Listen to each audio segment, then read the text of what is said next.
yabang mo! Aiko Melendez, nag-init ang ulo sa aktor na may attitude na may inisyal na JP. Sino ito?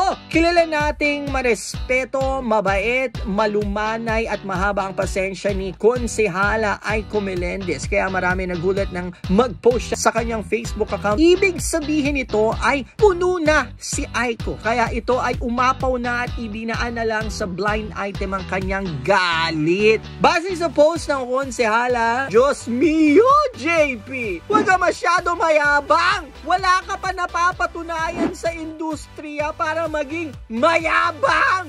Lord, turuan nyo naman itong bagets na to, madutong makisama. Di porket bida ka, attitude ka. Very wrong. Seminar ka na lang muna para maging mabait, please. Pagkalipas na ilang oras ay tinanggal na rin ni Aiko ang kanyang post. Dahil nag-PM na si JP sa kanya! Sinabi ni JP, Konsehala, tanggalin mo na naman yung post, please. Magbabago na ako.